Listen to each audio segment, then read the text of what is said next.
Assalamualaikum warahmatullahi wabarakatuh. Alhamdulillahirabbil alamin wassalatu wassalamu ala asyrofil mursalin sayyidina Maulana Muhammadin wa ala alihi wa sahbihi asma'in nama ba'du. Ingkang sangat kula hormati Kiai Haji Dr. Insinyur Salahuddin sedanten keluarga Mbah Hasyim, sedanten dzurriyyah. Iki wonten putri, wonten bulik-bulik, wonten Gus Umar, wonten Bu Lili, wonten sedanten semua alumni, semua santri-santri yang kami cintai. Saya ini syukur sekali karena waktunya tinggal sebentar, jadi uji nyalinya juga sebentar. Saya akan ngomong sesuai spesialisasi saya, yaitu fikih. Karena saya murid Kiai Haji Maimun Zubair yang bersanad lewat Mbah Karim sampai Mbah Hasyim, atau bersanad lewat Mbah Mun, Mbah Zubair, kemudian Mbah Fakih Mas Kumambang, juga teman Mbah Hasyim ketika sama-sama ngaji di Mekah. Saya akan mengkagumi Gus Dur dari segi fikih. Ketika Gus Dur dilengsarkan dari presiden, yang paling saya kenang dan para ulama seluruh Indonesia, mungkin seluruh dunia mengenang adalah keberhasilan Gus Dur mengelola konflik itu tidak pertumpahan darah. Itu satu prestasi yang insya Allah jadi amal beliau, semoga mendapat ridhonya Allah Subhanahu wa Ta'ala. Karena yang paling dihindari oleh Islam sebisa mungkin adalah jangan ada darah menetes, apalagi hanya demi kekuasaan. Sehingga Rasulullah SAW sampai berdamai ketika terjadi tarik ulur di Sulhul Hudaybiyah. Saat itu Suhail bin Amr memberi sekian poin yang mendikte Rasulullah, semuanya merugikan Rasulullah.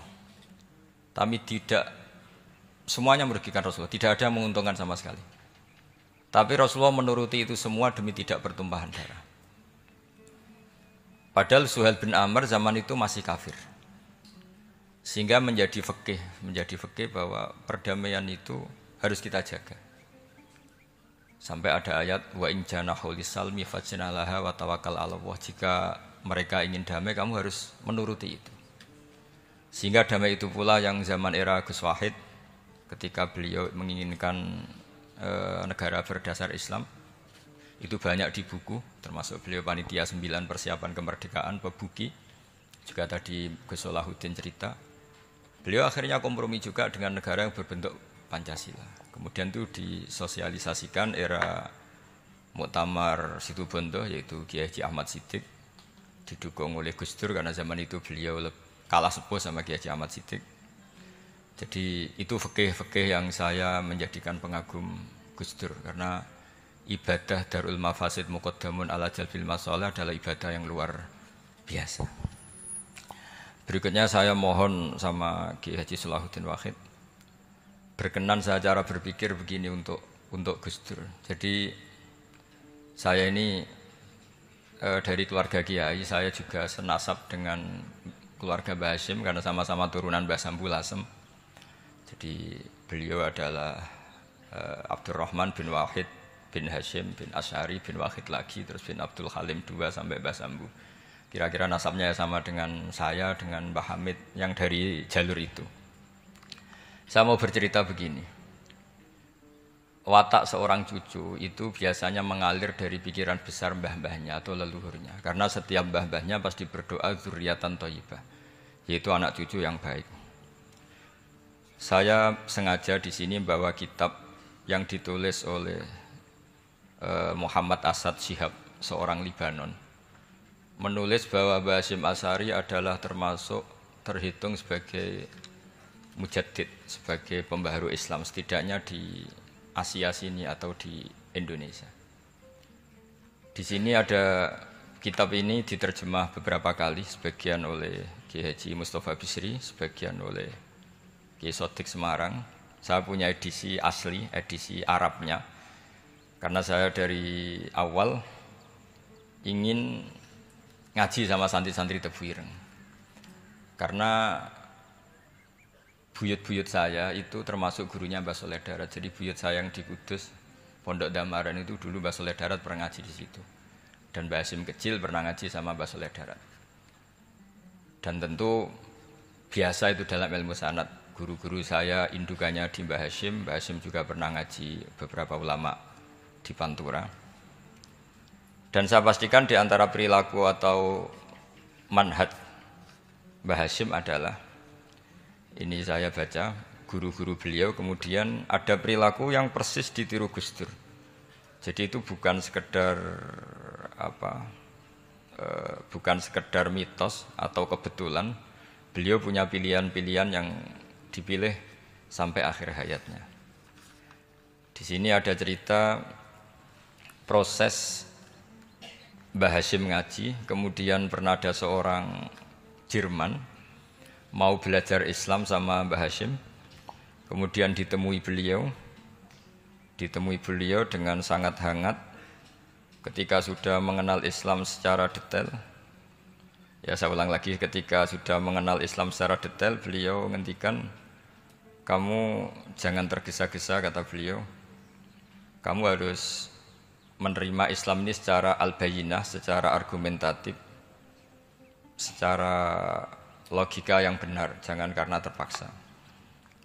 Itu pula yang akhirnya Mbah Hasyim mendorong khuriyatul fikri. Orang itu harus merdeka dalam berpikir. Itu pula yang mengilhami Rasulullah SAW ketika Sulhul Hudaybiyah. Orang kafir yang masuk Islam harus dikembalikan ke habitat kafir, karena itu habitat asli, karena rata-rata dulu suku Mekah zaman itu kafir semua. Tapi yang orang Islam masuk kafir harus dibiarkan karena dianggap kembali ke habitat. Tentu semua perjanjian itu merugikan Rasulullah SAW. Tapi yang unik, Rasulullah itu menerima itu semua. Kata Rasulullah, sudah perjanjian itu kita terima saja. Akhirnya perjanjian itu diterima. Kemudian tapi Nabi hanya minta satu hal. Orang kafir Quraisy tidak boleh melarang orang diskusi Islam. Akhirnya mereka diskusi tentang Tuhan, tentang agama, tentang macam-macam. Sehingga mereka akhirnya membandingkan, namanya punya Tuhan batu sama Tuhan yang disebut Muhammad. Tentu mereka masih jangkar pakai nama Muhammad. Mereka diskusi. Kalau kita punya Tuhan berhala, efeknya begini-begini. Kalau Tuhan kita banyak, efeknya gini-gini. Diskusi. Yatafawwaduna fil hadis. Mereka diskusi secara terbuka. Terus fama ahadun ya'qilu syai'an illa dakhala fihi. Kemudian seseorang yang berpikir secara benar, yang mengenali Islam, pasti akan masuk Islam. Sehingga karena mereka diskusi bebas tanpa tekanan, akhirnya mereka memilih Islam. Dan setelah memilih Islam, mereka akhirnya ikrar Islam sama ikrar ya cara sekarang ikrar, kemudian menjadi Muslim, dan otomatis perjanjian itu dibatalkan. Makanya kata Imam Zuhri, guru Imam Malik, maka nafathun a'zuma fil Islam min sulhul Hudaybiyah. Enggak ada kemenangan Islam sehebat kemenangan dalam Hudaybiyah, yaitu orang berbebas berpikir. Kemudian kebebasan berpikir ini pasti mengarah ke mengaku yang benar, menanggalkan yang salah. Tentu orang dulu mendewa-dewakan Lata Uzza, pokoknya menuhankan makhluk, menjadi sadar bahwa itu aneh. Kenapa kita harus sembah batu yang dipahat? Kenapa kita harus menyembah makhluk dan sebagainya? Dan akhirnya mereka Islam. Tapi dulu kalau suasana perang itu keinginan orang hanya ingin menang kalah. Jadi yang kafir itu hanya ingin menang. Pokoknya jangan sampai kalah. Enggak pernah berpikir Islam itu apa. Di mana-mana perang itu ya pikirannya menang kalah. Tapi setelah enggak ada perang, meskipun segala perjanjiannya merugikan Islam, orang akan berpikir secara objektif. Makanya fama ahadun ya'qilu syai'an illa dakhala fihi. Tidak ada seseorang yang berpikir tentang Islam kecuali akhirnya masuk Islam.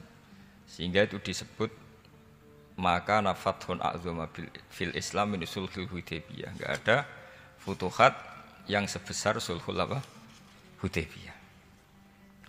Ya, kitab ini namanya Wadi'ul Labinat Istiqlalil Indonesia. Mungkin santri Tebuireng mungkin lebih tahu ya, karena harusnya lebih tahu. Jadi kalau tahunya baru sekarang ya rondo innalillahi wa inna ilaihi rajiun. Jadi saya tidak perlu bangga lebih tahu, karena memang seharusnya Anda lebih tahu. Kalau tidak ya keterlaluan. Ya namanya itu Wadi'ul Labinatil Istiqlal al Indonesia.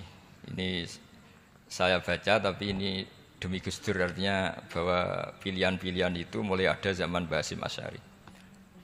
Saya baca satu-satu ya, mulai kredibilitas ilmu beliau, karena dalam Islam itu harus ada sanad.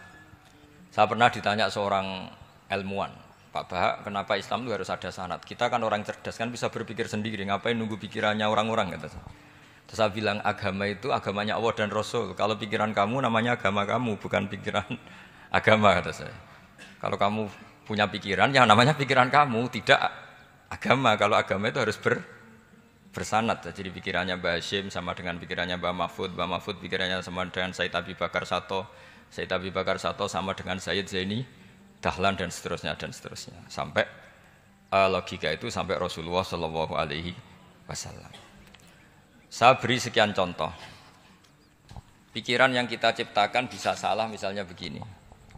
Dulu misalnya Nabi pernah bersabda, al-qatil wal maqtul finnar, pembunuh yang dibunuh sama-sama neraka. Jadi idal taqal muslimani bisayfihima fal qatil wal maqtul finnar. Jika dua orang muslim bertemu sama-sama bawa pedang, maka yang bunuh maupun yang dibunuh itu sama-sama masuk neraka. Makanya kita harus syukur sekali Indonesia itu paling menghindari membunuh, karena kalau sesama muslim membunuh itu ancamannya berat, sama-sama masuk neraka. Bukan sekedar diboyong dari pondok Tebu Ireng, itu neraka gitu. Kalau dibayang pondok gampang itu, nanti mondok lain gampang. Terus logika sahabat begini, hadza al-qatil fama balul maqtul. Oke ya Rasulullah, kalau al-qatil masuk neraka namanya pembunuh, oke kita terima. Tapi fama balul maqtul, lalu dosanya yang terbunuh itu apa? Wong dia korban kok dia dibunuh? Apa jawabannya Rasulullah sallallahu alaihi wasallam? Jawabannya innahu kana harison ala qatli sahibi. Sebetulnya dia juga mentalnya pembunuh, cuma nasibnya terbunuh. Jadi seperti misalnya sampean hasud saya, itu enggak perlu disakeni. Sebenarnya sampean yang inginnya ya menggusur saya, cuma nasibnya tergusur gitu. Makanya kalau ada orang rebutan pacar kok kalah itu enggak usah disakeni. Sebenarnya mentalnya dia perebut gitu.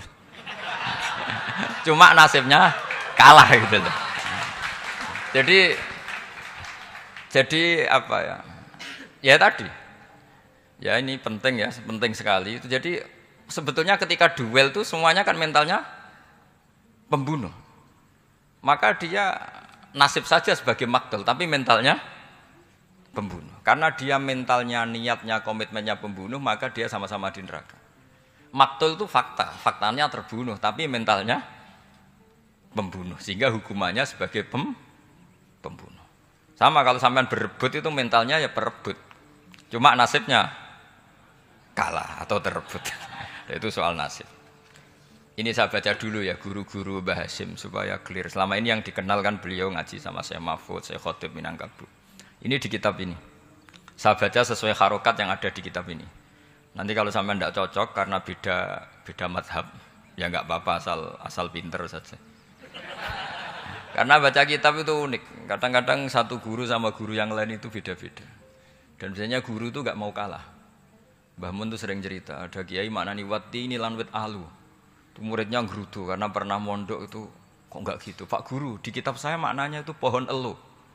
Lah iya cung, wit elu kena gua alu kata guru. Kata gurunya enggak mau kalah. Ada yang guru itu salah baca wal jarodin lan lawang. Muridnya enggak terima. Pak Yai saya pernah ngaji itu maknanya walang. Lah iya walang sing ning lawang cung. Itu memang kasus makna-makna di Jawa itu banyak itu.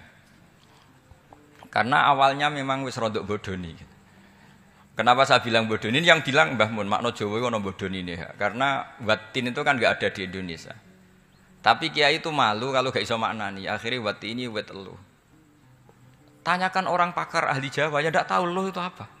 Pokoknya butuhnya kiai itu ada lafaz ya ada maknanya. Padahal jenis itu enggak ada di Indonesia. Seperti haudat, itu maknanya di Jawa sekedup. Sekedup itu rumah kecil yang ada di unta zaman dulu. Di Jawa ada enggak? Tidak ada. Kalau kamu tanya orang Jawa ini apa namanya? Namanya ya rumah kecil di atas unta. Tapi Kiai Jawa dulu punya makna namanya apa? Sekedup. Jadi Kiai Jawa itu luar biasa improvisasinya. Ya rodok bodoni itu. Lah yang sering bodoni itu bab halal haram, tapi bodoni apik. Yang tidak semua bodoni itu buruk, kadang wajib. Betul ya? Ini sama tergesola. Ini karena keahlian fikih saya juga barokahnya Mbah Hasyim Asy'ari supaya beliau senang.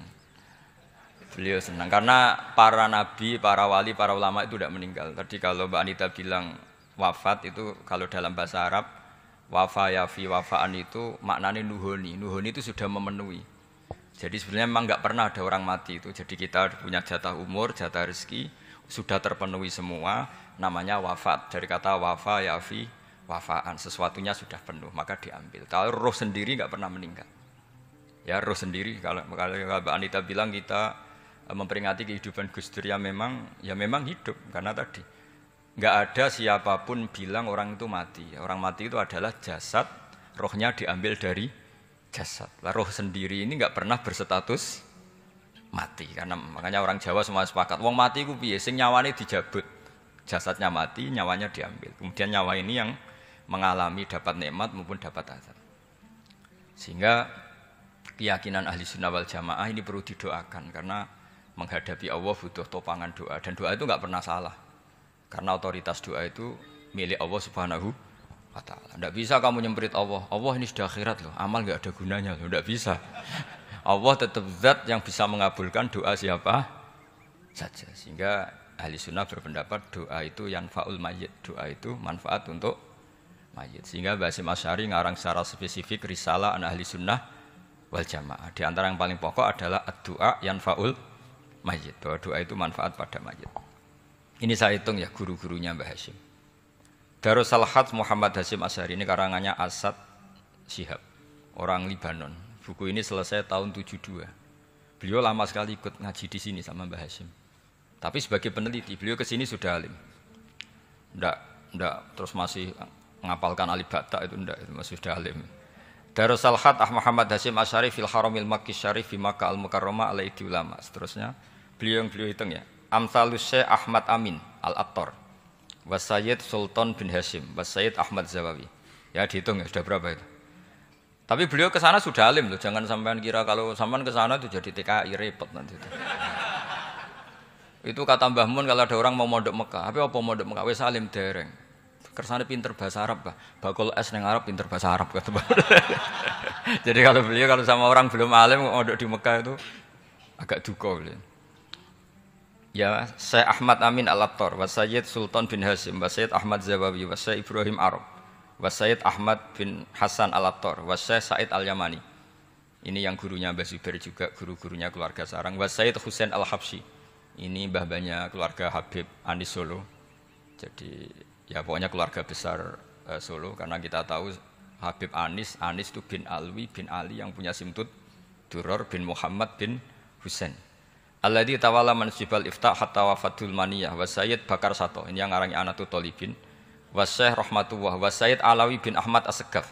Ini yang ngarang Tarsihul Mustafidin. Kita tahu sarah i'anah paling terkenal adalah dua I'anatul Thalibin dan Tarsihul Mustafidin. Itu dikarang oleh Alawi bin Ahmad As-Segaf. Terus wa Sayyid Abbas Al-Maliki, itu banyak Sayyid Muhammad. Karena kita tahu Sayyid Muhammad adalah Muhammad bin Alawi bin Abbas ya, Muhammad bin Alawi bin Abbas. Itu juga gurunya Mbah Hasyim, wa Sayyid Abdul Az-Zawawi, wa Syekh Saleh Bafadl, wa Syekh Sultan Hasyim Daghestani. Jadi selain guru-guru di Indonesia termasuk Mbah Mahfud Termas, Syekh Khotib Al-Minangkabu, beliau punya guru-guru itu yang saya sebut. Lalu barokahnya guru-guru itu ya, barokahnya guru-guru itu Mbah Hasyim berpikir seperti itu dan berpikir seperti itu yang mengilhami Gus Wahid, kemudian Gus Wahid mengilhami Gus Dur. Kenapa saya cerita ini? Supaya kamu tahu bahwa pikiran-pikiran besar Gus Dur itu ada sanadnya. Jangan sampai kamu berpikir Gus Dur cerdas muka kan delok film lah, terus gue delok film kan ya repot gitu. Jadi makanya ini karena banyak juga yang cerita Gus Dur sebagai budayawannya, sebagai demokratnya, sebagai pluralisnya. Yang cerita itu kan sudah ada, masa saya disuruh ceritain lagi? Jadi kalau sampean saya cerita itu lagi kan coro Jawa tahsilul hasil. Jadi ini itu tidak bidang saya. Bidang saya akan melihat Gus Dur sebagai cucu Mbah Hasyim siapa? Asy'ari. Ini saya baca ya. Ini bahasa Jerman tapi sudah diagak-agak Arabkan. Ma'al Muhandis Karel von Schmidt. Ini Mbah Hasyim. Jangan kira yang pernah berkawan ya, bersosialisasi dengan non muslim itu mulai Gus Dur.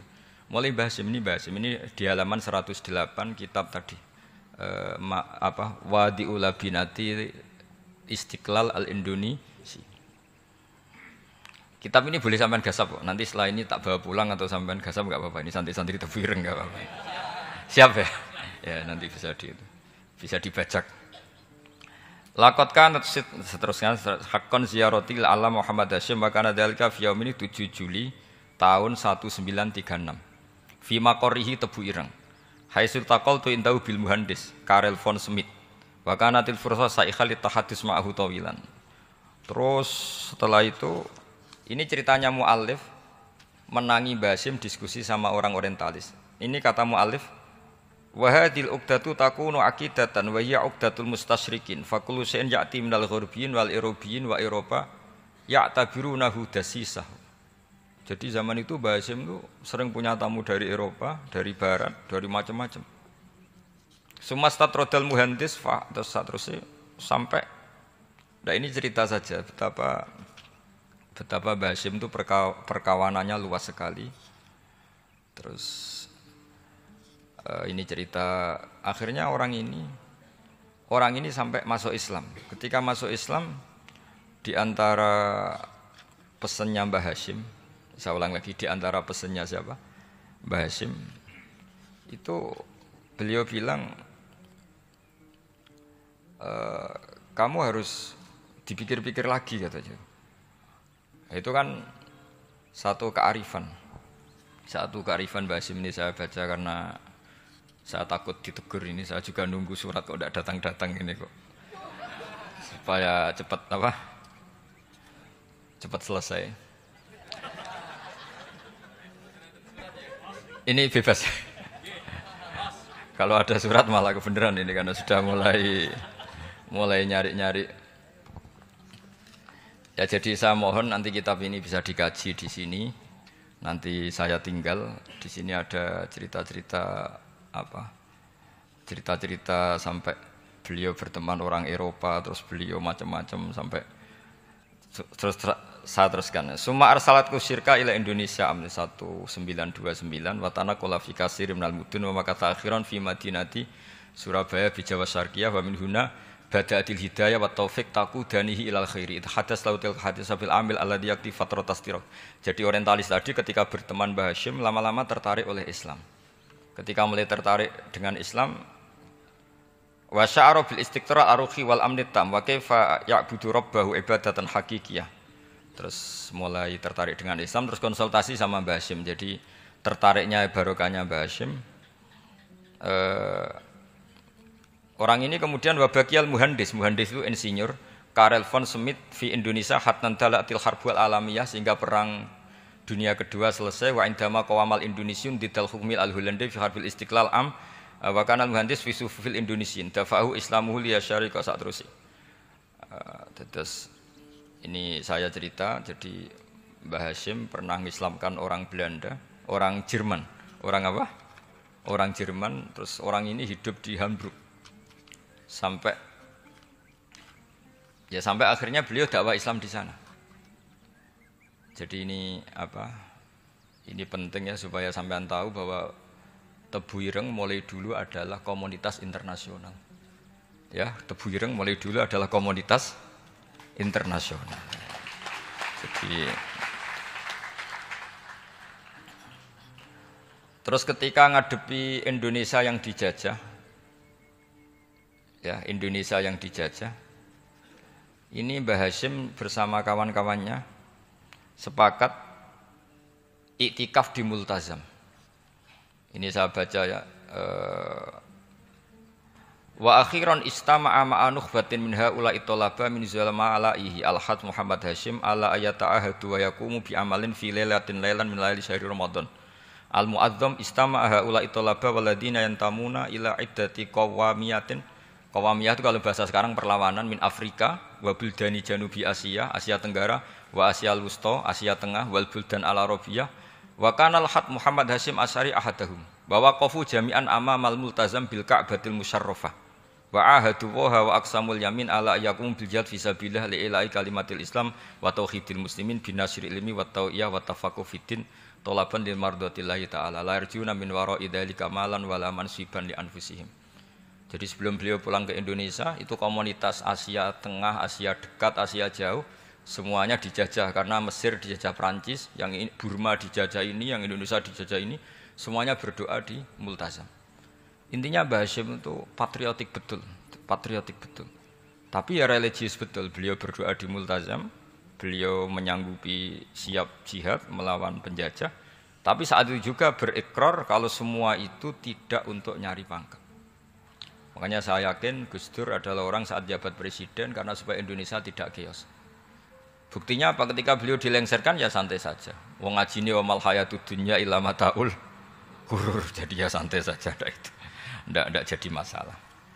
Terus kitab ini menerangkan, ini saya baca ya. Li khidmatid duwal alladziina laha musta'maratun. Musta'marat itu dijajah mislu Holanda wa Inggris wa Rusia wa Pernisa wa fi hadzal amri bidzat ara ana alal muslimin wal mas'ulin khususan. Ini intinya ulama-ulama yang dari timur jauh kemudian sowan ke Mbah Hashim minta fatwa karena negara-negara mereka juga dijajah.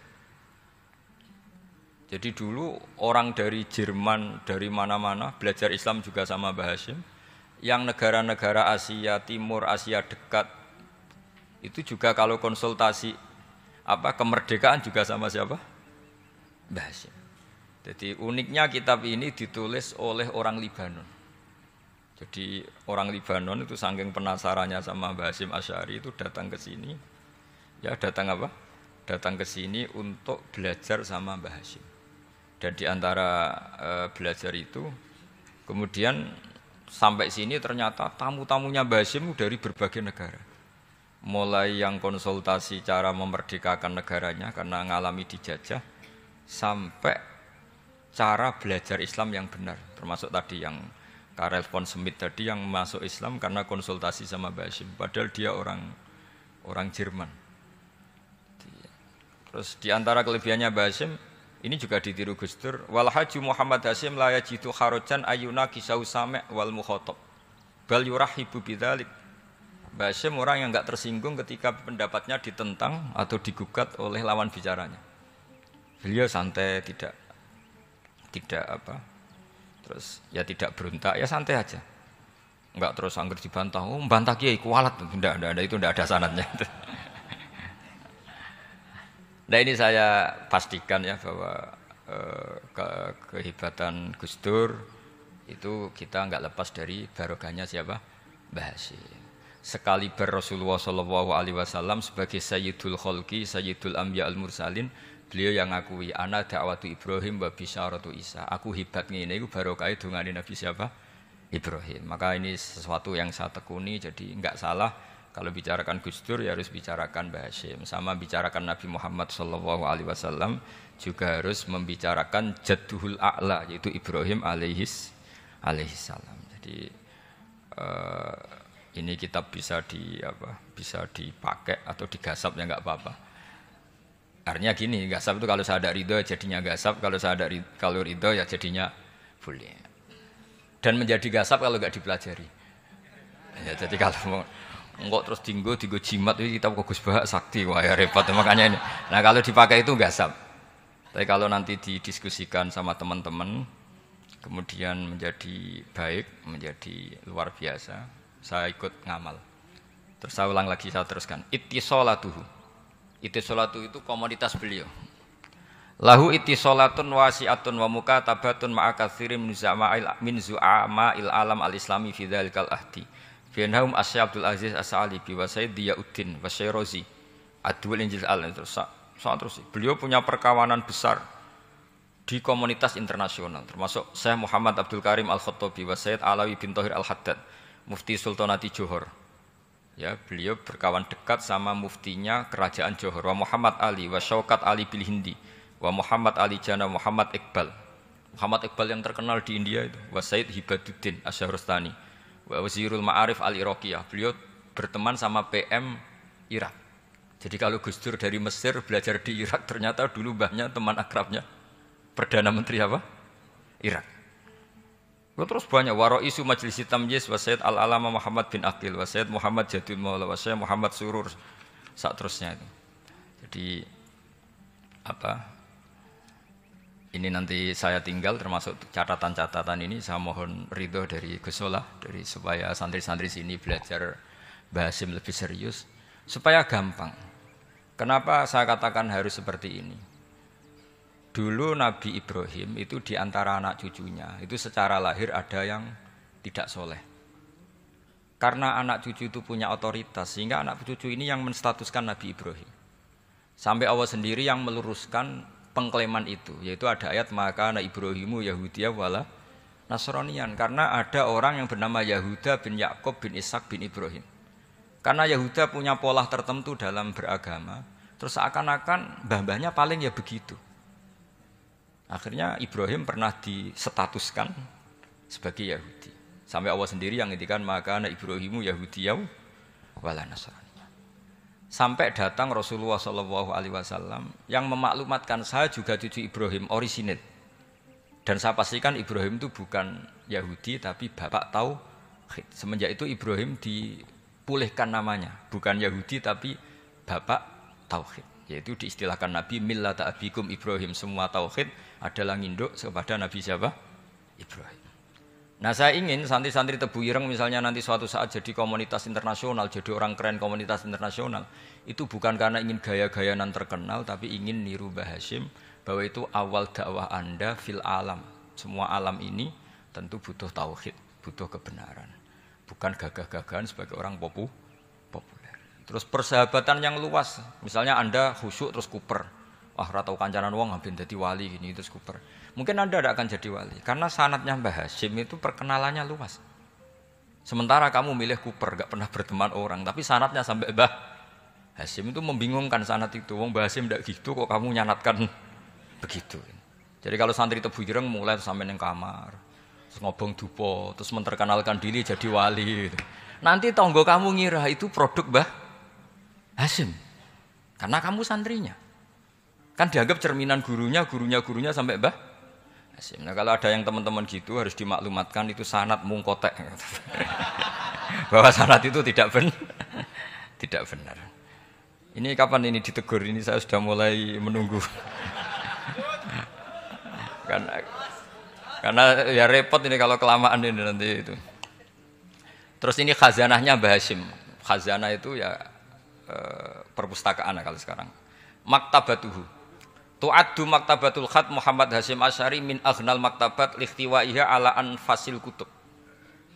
Jadi ini kadang harokatnya ya beda dengan bacaan saya. Sama nanut bacaan saya saja. Di sini ditulis anfusil kutub. Selalu saya baca anfasil kutub karena maknanya kitab terbaik. Kalau kitab terbaik bacanya bukan anfus tapi apa? Anfas. Ya nanti kamu debat sendirilah sama teman-teman ini bacanya apa. Karena ini kadang harokatan. Kalau kadang harokatan repot. Ape bantah itu kadang sungkan mbek sing aran, orang bantah kadang beda. Lah supaya selamat iki ora saleh mualif, khotote sing goblok biasanya gitu korban. Biasanya gitu kalau untuk menyelamatkan kiai itu oh ini yang ngetik yang salah. Padahal kadang kiai ini barang ya rodok salah tapi ya sembol. Daripada suudzon sama kiai kan mendingan sama pengurus. Ya gitu ya sepakat ya. Jadi ya sudah terus. Ya saya baca. Tu'addu maktabatul khat Muhammad Hasyim Asy'ari min aghnal maktabat likhtiwaiha ala anfasil kutub al-ilmiyah al-islamiyah. Jadi kalau tadi yang diceritakan para kawan-kawan Gus Dur suka baca. Itu Mbah Hasyim itu kitabnya banyak sekali dan semuanya kitab terbaik. Min matbu'atin baik yang dicetak wa makhtutatin baik yang masih tulisan tangan. Athariyatin qadimah baik kitab-kitab yang sudah hampir punah karena saking lamanya. Wa tadummu hadil maktabah jullal kutub al-mu'allafah wal lughat al-arabiyyah wal indonesia wal jawiyah wal malaysia wa ba'dal lughat al-ajnabiyyah al-ukhra. Jadi zaman Mbah Hasyim itu perpustakaannya sudah ada bahasa Indonesia, bahasa Jawa, bahasa Malaysia, bahasa Inggris. Itu yang nulis orang Libanon. Sampai santrinya Mbah Hasyim tidak tahu innalillahi wa inna ilaihi rajiun. Maka ini yang kepertobatan ya saya kasih. Jadi ini saya biasa guyon, kesulitan ini guyon sama santri. Saya tidak midatoni kiai, jadi ini guyon sama santri. Teng zaman fitnah niki kula suwun nggih. Jadi ada satu peristiwa di mana sebetulnya secara basariah, ini eling-eling nggih. Sebetulnya secara basariah sahabat-sahabat yang unggulan itu juga secara basariah sering menganggap kebijakan Nabi itu tidak masuk akal. Misalnya dulu Nabi dalam keadaan masih miskin, kemudian harus perang melawan pasukan Romawi yang terlatih. Itu ada isu bahwa pasukan Romawi sudah sampai perbatasan Syam, perbatasan Syria, terus ini ingin menyerang apa? Islam. Sehingga mau tidak mau Nabi harus menghadang pasukan Romawi itu. Nabi akhirnya harus mengumpulkan pasukan dalam segala keterbatasan. Ini itu menghadapi pasukan terlatih. Nabi banyak punya ribuan sahabat. Sebagian riwayat mengatakan sekitar 3.000 pasukannya Nabi berbanding puluhan ribu pasukan Romawi yang terlatih, berbekal lengkap, bersenjata lengkap. Sementara Nabi itu pengaruhnya ning sahabat-sahabat sing wis kere ora terlatih gak rohan. Cara kaya kula perang terus ngandel rugen topa kere gak rohan. Itu kan repot kan. Mau duwe iman tok, modele ngono apa? Iman. Islam mak senengane modal apa? Iman. Repot kere modal iman. Payah. Lah kesulitan itu dari segi perbekalan sulit, dari segi waktu musim panas, dari segi air nggak punya air karena padang pasir. Nah buat ini mungkin sampai sakit tiba. Walhasil secara basaria, mimba dimaka dayazihu qulubu fariqim minhu. Banyak para sahabat yang cara berpikir itu janggal, melenceng. Nabi tak ben-beno tambah suwe tambah gak rasional. Tapi melencengnya sahabat ini, kejanggalan ini tidak menjadikan mereka berkeputusan tidak ikut perang. Yang perlu sampai catat. Apapun janggalnya tetap dari apa? Perang. Dan kejanggalan itu akhirnya berlangsung. Proses tidak masuk akal itu berlangsung. Misalnya sing diunta sitok, nggih, sing diunta sitok secara berjamaah, sing wong songo ra diunta wis unta sitok lah, sing penting bukan sama sekali. Unta sitok digo gentinan wong napa? Wong songo wong 10. Bahkan saking ngerinya itu satu kurma diisap orang 2. Kadang diisap sampai 10 sahabat gentenan. Yang penting ada asupan gizi, ada asupan nutrisi. Oh, sentak ngadepi pasukan yang berlatih, bersenjata, berbekal. Ayat ini itu zaman kulo teng sarang riyen masih kelas sanawi. Kulo nu pun paham kalian ayat ini. Ayat ini kulo cerita, kenapa saya ajarkan sekarang gitu? Karena ayat ini itu satu-satunya ayat yang membuat saya zaman di pondok sampai sekarang. Meskipun kere ya mimpin pede mawon. Nanti sopan luwih kere ge pede mawon. Bayang zaman Nabi bayang saking kere niku kurma sitok diisep orang 2 sampai 10. Saiki sak kere-kerene kheru sak piring mujung dintekno. Artinya tidak parah-parah amat itu, tidak parah-parah. Sak kere-kerene Mustafa iki jeneng Pak sepeda motor sitok ditumaki wong sitok. Nah ini yang perlu jadi catatan sejarah. Bahwa kita tidak boleh cengeng. Ini yang perlu jadi motivasi kita. Kita tidak boleh cengeng. Sebetulnya dalam teori nutrisi atau teori apa saja itu sama. Saya pernah ngajar berkali-kali. Contoh gampang nak poso. Sampeyan rungokno tenan ngaji wong alim sing penuh penelitian. Kula boten sekedar penelitian fisik boten, penelitian rohani. Ya penelitian apa? Rohani. Lewat petualangan rohani. Contoh gampang nak poso. Wong poso mulai subuh sampai maghrib itu tidak makan, tidak minum. Itu sampean nanti pas buka itu pakai satu kurma saja dengan seteguk air, okay? Dengan orang sing makan warak sak piring ngombe sak gelas penuh, itu nak kon tukaran gula, itu tetap 50-50. Mergo koyo pulih, yang penting tidak sama sekali. Dalam Islam itu yang penting tidak sama sekali. Makanya Nabi ngendikan umatku itu selalu dalam kebaikan selagi bergegas berbuka meskipun walau bijurati wa'id, meskipun dengan hanya seteguk air. Sama. Artinya sama itu begini, kemudian dalam konteks perang. Wong kafir sing melimpah harta, engkok mangane ya sak piring. Dan dia punya tenaga karena mangan sak piring penuh. Iku mbok duwe rugen sing mangan sak puluhan ambek banyu sak gelas. Itu sama. Kemungkinan menang kalahnya apa? Sama. Apalagi kalau perang pakai senjata, tidak pakai gulat. Iku ndi sing kena dhisik ya mate. Artinya apa dalam konteks jihad? Tidak menjadi alasan sing mau kelar mangan sak puluhan menjadi tidak wajib jihad karena punya musuh sing mangan sak piring. Ngoten paham iki natijah itu sing perlu sampean paham ya. Nah, sekarang umat Islam itu kan cengeng. Mosok mangan sak puluhan nglawan wong sing mangan satu. Dalam masalah uang juga sama. Kulo niku anake kiai level kabupaten Jawa level ke Jawa Tengah. Iku padha wae kowe lunga mbek wong sing sanggup sak miliar. Lunga ning perjalanan kene Semarang. Bareng bupati misalnya. Itu ambek sampean sing sangu 500.000 itu PD-nya sama. Karena kamu tahu di perjalanan paling butuh marung, butuh rokok. Sementing ora gas lho, mus haram lho, lu ora sanggup gas haram. Susur. Mergo mesti tau mah, mau sufi itu do langit teger blas. Mboten kenapa saya membawa kiai kabupaten, kula nu sering kadang lunga mbek wakil bupati, mbek bupati. Karena kebetulan kadang teman saya, kadang keluarga saya. Itu sama. Karena kita tahu, kok mangane sing sangu sak miliar ya sak piring. Aku sing sangu 500.000 ya sak wong sing duwe sak miliar rokokan sik merek apa wae sak mutan, sak lonjor, sing kere kaya rukin nggih napa? Sak lonjor. Dengan filosofi itu tidak ada alasan kamu minder karena sama. Paham ya?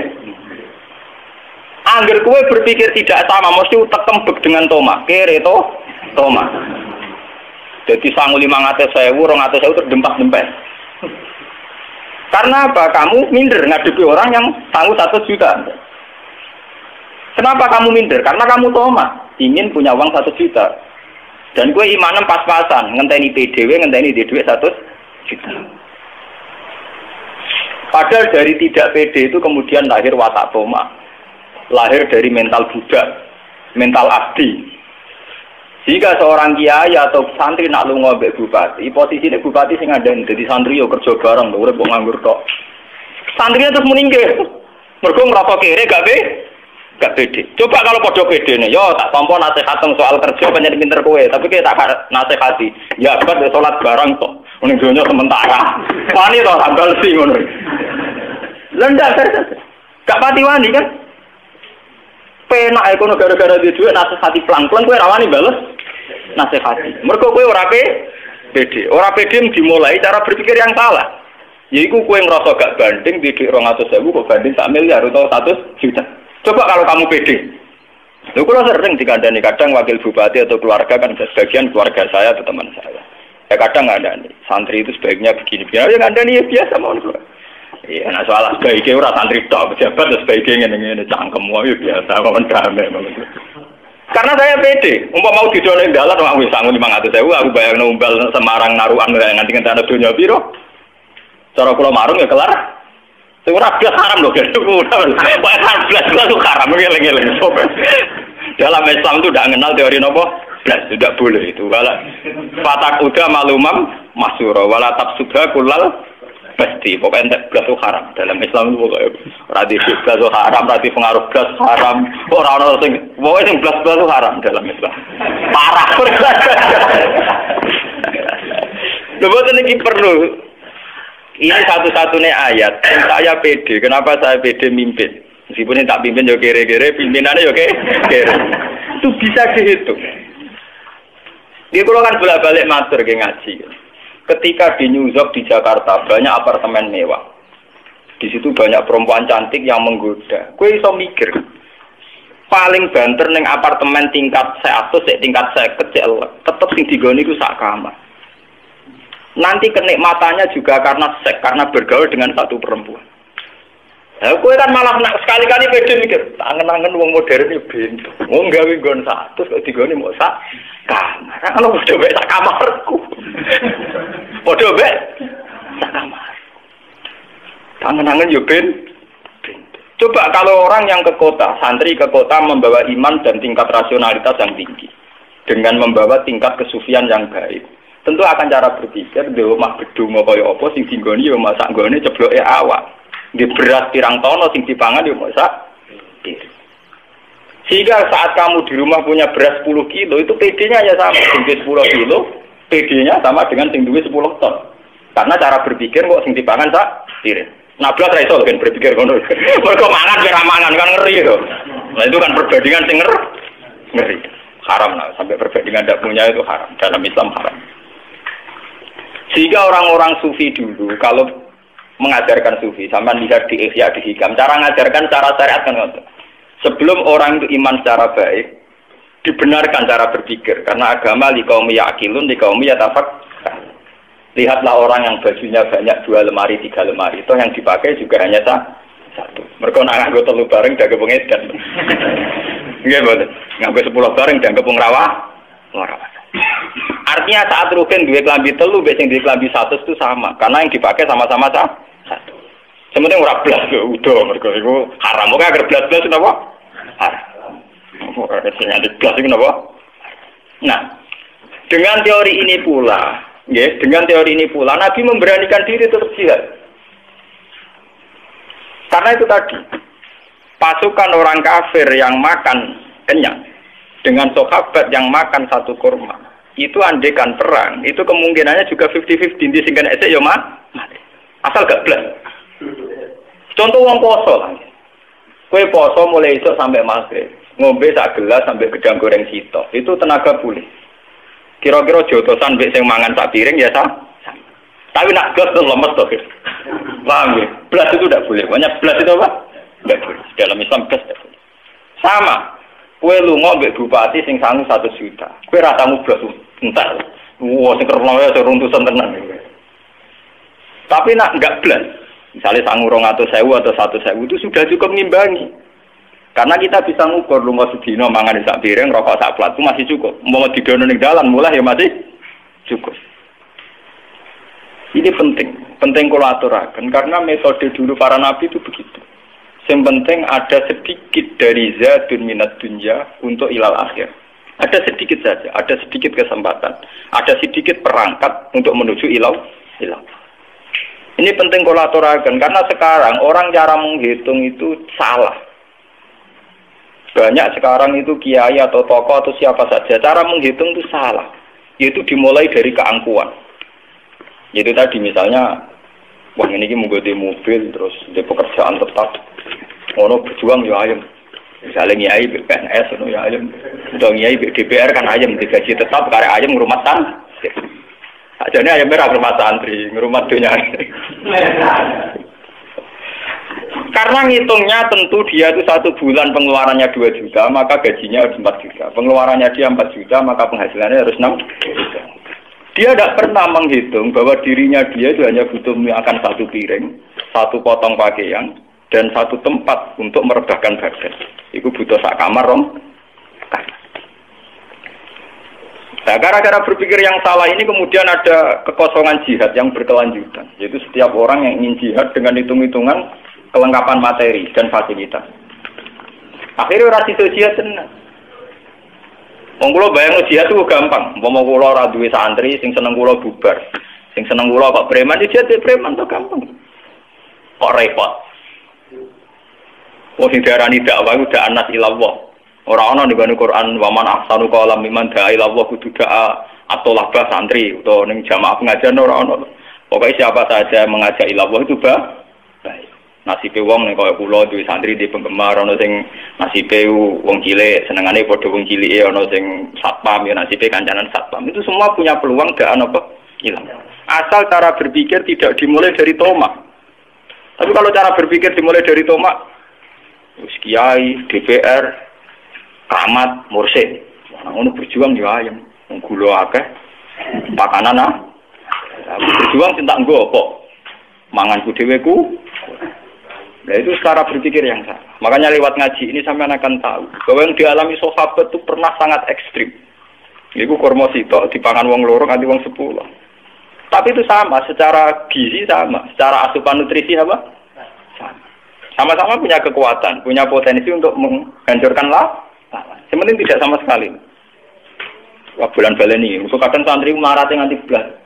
Blas iku ngeri itu. Gitu wamu apa ora diwudu.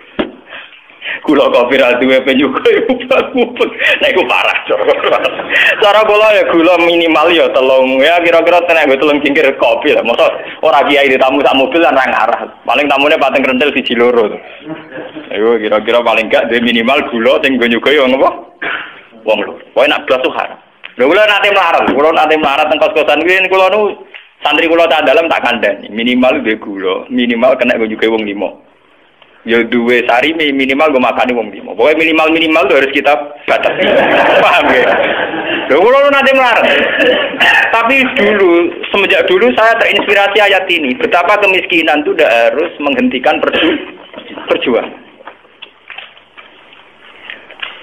Wah ora blas. Ya kan iki leng-leng gitu. Wah ora apa. Wasiat tenan nek mata apa. Oh blas dosa. Oh blas itu napa? Dosa. Bar ngaji iki mulai istighfar sing blas-blas iki. Tapi sing toma ya malah wajib istighfar. Apa berjuang ya bayangane kok nyalak buar. Senengane mesti ngoten. Nek gaji tetap berjuang kan ayo Gus cangkem wae. Oh sing ngono kok mbok omong, wong bodho ya roh. Ora rasa mbok omong. Kowe ngomongno barang jelas ketok bento ngono kok nyalek. Bentone ra karuan. Omongane wong angon ta, wong gak roh. Nah, nek digaji tetap luwe ayem dibagi nek digaji tetap.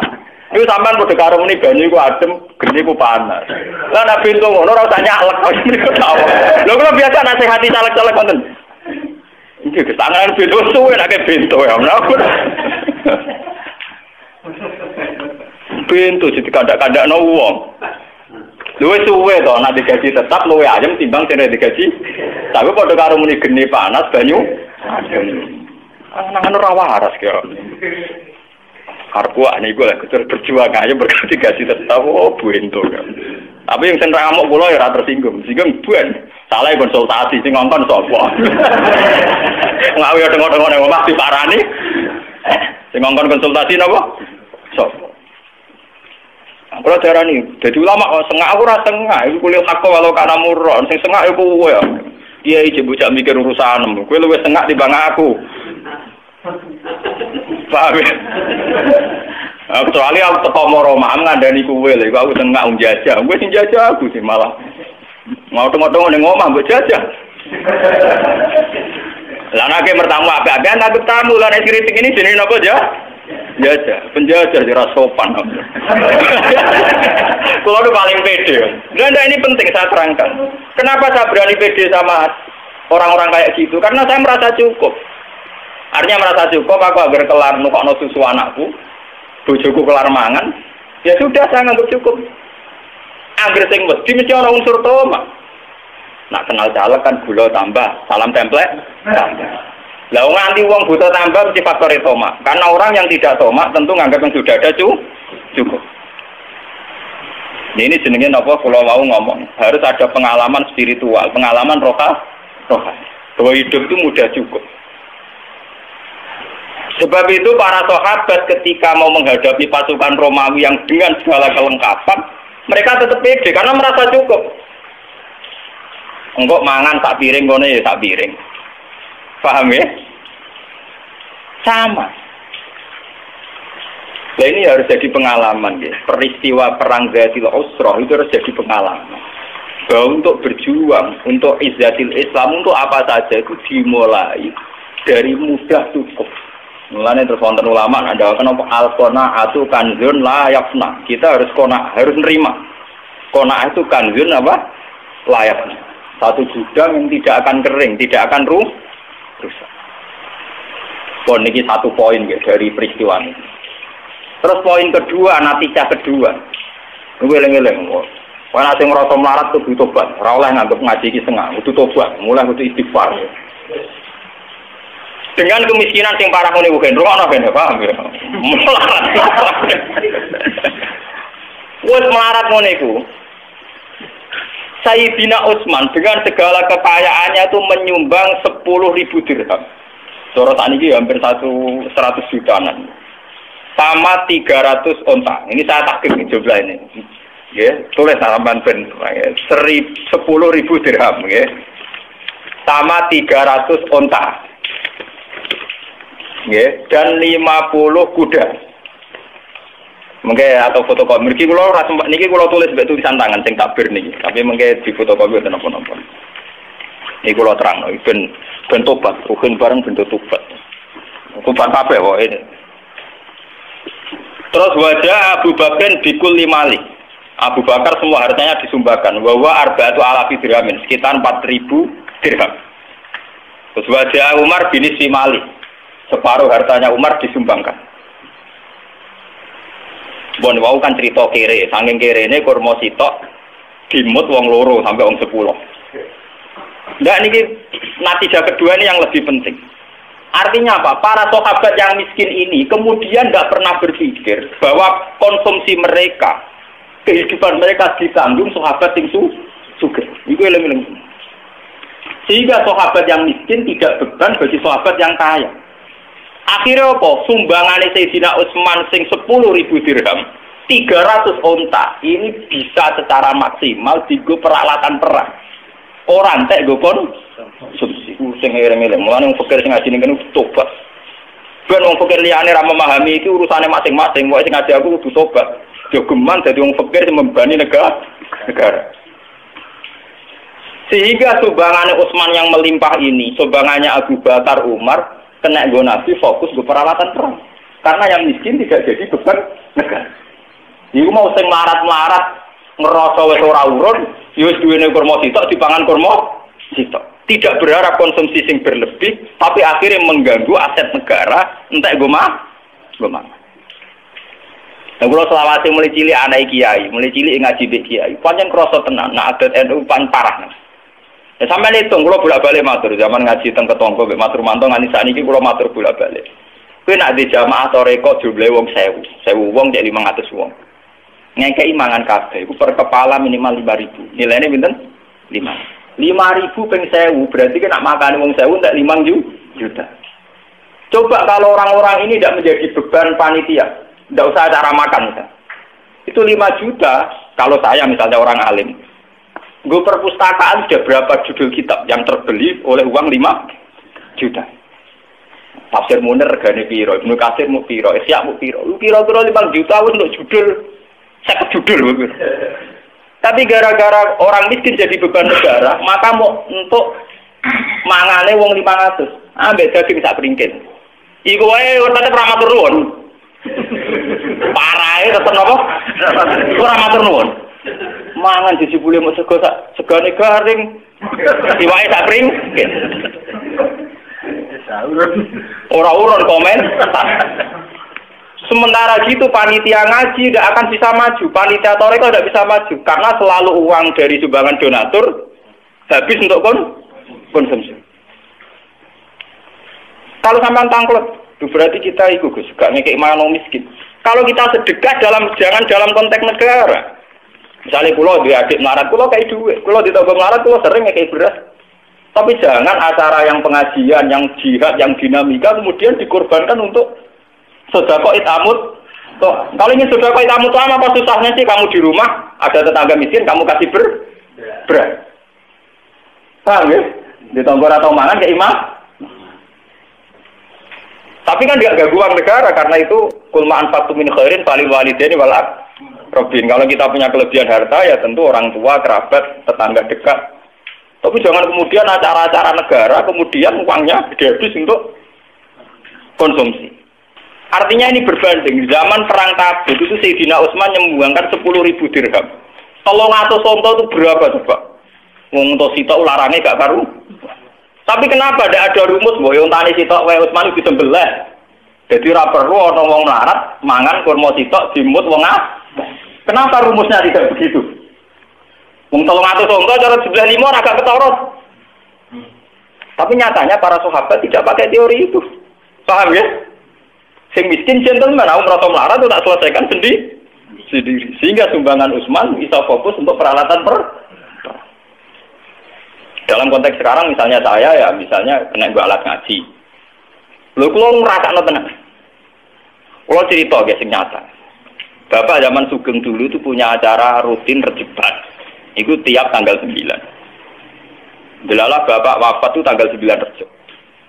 Itu setiap acara pengajian, itu bapak karena ikut tradisi sebelumnya semua dikasih makan. Sehingga ketika saya menghilangkan pengajian, wong protes dari Gus Bak ra koyo yai. Kurangnya keimangan ya orang pengajian. Nah aku ngekei pengajian orang mangan malah salah tuh. Biasanya yai nak pengajian orang mangan tak kali ya. Sebenarnya tak pengajiannya ra ono bar. Tapi yang nggak disadari masyarakat setahu-tahunya masyarakat tentang bapak saya kan tahu saya anaknya. Setahu-tahunya mereka lebih tahu saya. Wong awam roe kan nak dicek pengajian zaman bapak, zaman yai dikasih makan. Kan setahu saya. Artinya tahu saya itu bapak sering dapat informasi ada orang tidak kuat, wis dikai mangan gak dipangan, mergo napa? Ngerasa gak layak. Sudah gitu misalnya menyediakan 400 yang datang 600 yang 200 digremeng ora keduman mana. Sebetulnya kiai kan juga dapat masukan-masukan dari kekecewaan para hadir. Padahal di balik itu nganakno mangan wong 1000 wis kangelane kiai ini entek ngamet. Wis ino ning ngarepe para donatur, ino ning ngarepe para penyum. Misalnya Bapak dulu punya donatur, kalau orang nyumbang langsung 2 ton atau 2 kintal, ada yang nyumbang langsung 1 juta. Itu kan tetap habis kan? Sudah habis gak dimatur nunggu? Coba kalau sumbangan 2 juta itu kemudian misalnya dibuat perpustakaan. Utawa 2 error puskesmas. Oh, tiap ana wong loro iki kurangi duit iki berapa maslahatnya lebih besar. Mohon kita kudu tobat, dimulai dari kita sendiri. Diri kita napa? Sendiri. Kulo nggih tak ilmu nih. Di sarang itu tiap tanggal 15 atau 16 itu ada khalya bajuber. Karena ada kiai dulu kan tiap tamu dikei mangan. Sekarang sarang juga gitu, tiap tamu dikei mangan. Tapi sing anak buah kula, sing santri sarang sing anak buah kula tak kandhani. Saler biasanya ada sowan kula riyen. Piro bukan capiro to? Yang itu ngentakno beras wis tak anggap ngentakno beras. Tapi kok beras. Woe per kepala nak mangane tak 7.000 ya bayar, anggap aja marung model baru. Haram gitu kata-kata. Saya mengajari mereka begitu. Saya juga begitu, misalnya aku anak buah sakijang ya, nimbang berat atau berapa pintal, sebenarnya yang sesuai kira-kira aku gak gasam. Saya begitu bukan karena saya lomo atau boten, saya belajar dari peristiwa ini. Dulu ketika Nabi, kenapa umat Islam kuat? Karena tidak ada dalam sejarah orang miskin jadi beban negara. Orang miskin tidak jadi beban negara. Soal secara personal memang iya. Secara personal artinya begini loh ya. Ya talu nakama dayin fikun kulmaan faktum min khairin falil waliden wal aqrabi. Kalau kita sedang kaya, tentu kita sedekah sama tetangga, sama sanak saudara yang kurang. Tapi sedekah ini jangan dalam konteks saat pengajian, saat jihad. Kalau ingin sedekah ya di rumah, ada tonggo melarat. Ya kalau cerita-cerita nasi Sayyidina Umar, ada rondo melarat, ada Umar diteri gandum, bahkan dibawa sendiri. Ya sudah. Tapi tidak ada dalam sejarah Umar rapat terbuka jihad terus bahkan ngekeimangan melarat tidak. Ini penting harus jadi pelajaran bahwa dalam dinamika negara itu keputusan harus tunggal, yaitu izatil Islam nopo wal muslim. Soal sedekah tetap, itamu to'am yang keimangan tetap, tapi apa susahnya? Diberi konteks yang lebih modern.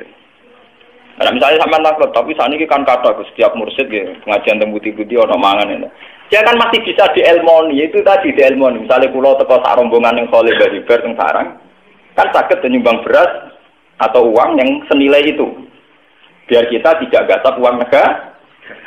Anggapnya marung, bayarnya model ngono. Yang penting kan kita tidak makan uang negara. Efek dari makan uang negara itu tadi, sampean bayangkan. Uang 5 juta yang untuk konsumsi orang 1000, itu andaikan dibuat perpustakaan, kalau kita lembaga pendidikan, itu berapa judul kitab yang terbeli dari uang 5 juta. Kulon pun 2 tahun terakhir ini, halnya Bapak tidak ada pengajian. Kulo wingi ya wonten tiyang nyumbang wong sugih bahan nyumbang. Terus kulo didik 1 juta, bari kulo sumbangno go khole ya. Tak omongi ngene. Maksudem piye? Nak nyumbang biasa go mangan rata tompo mergo sebenarnya ya ora ono pengajian ya ora ono acara mangan temen. Nggih terserah jenengan. Pran.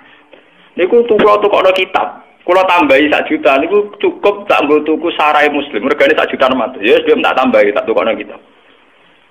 Gara-gara yang punya saya, artinya ini duwe aku ora rogen. Iso maca, iso tak sebar ilmune. Paham? Artinya akan lebih manfaat. Bu ini tersinggung Allah. Aku suwe nak ngomong ora wedi tersinggung. Aku gak potongan kiai sing wedi dihujat, wedi salah paham. Lha kula ngaji teng Bojonegoro teng putih-putih kondo panitia mesti sitok. Acara ngaji to. Pokoke syaratnya sitok. Aku teko kudu langsung ngaji. Ora oleh ana acara mangan, haram. Tapi ini gugus mungkin disalahkan wong akeh. Kok kiai ini ra dikeimangan. Nah, kowe darani kiai kelaparan disalahkan wong akeh. Doa. Kowe teko mbok keimangan ora wong Ethiopia tapi teko kelapa. Ora potongan wong Somalia to. Ora potongan wong Ethiopia. Coba kalau kita berpikir objektif, saat kita datang dihormat makan kemungkinannya dua, terlalu dihormati atau terlalu dianggap kelapa. Tapi cara berpikir kamu kan selalu kamu asumsikan itu dianggap dihormati kan. Ajane mbok pasti piye kan gak jelas. Aku sama bener. Lho kowe langsung ngekek mangan aku kemungkinane loro. Siji dianggap hormat, nomor loro dianggap ora kelar marung utawa wong itu pi. Akhirnya kayak melaku. Kalau ngaji teng Bojonegoro teng mriki teko tetap ngaji. Masyarakat harus dilatih. Kalau konteksnya ngaji, fokusnya ya ngaji. Kalau fokusnya jihad perang ya peralatan sehingga mereka melatih diri menyelesaikan masalahnya sendiri. Bahkan hanya dengan satu kurma. Satu kurma diisep itu sudah cukup untuk derek Nabi perang 1 hari 2 hari.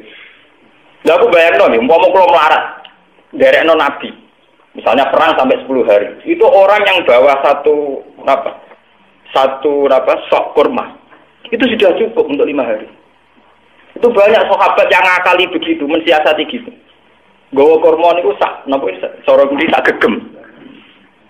Disai piyambak. Wong Arab Pak Jubahan. Dadi yo kena entuk rada akeh kan. Niku cukup derekno Nabi perang sampai 10 hari, termasuk zaman perang Khandaq. Niki kula critakno tenan. Sampai wong munafik tuh komentarnya. Inna woha la ghaniyun an hadza. Wah, mosok sedekah mau kurma tak gegembang. Inna woha la ghaniyun an hadza. Pangeran ra butuh itu.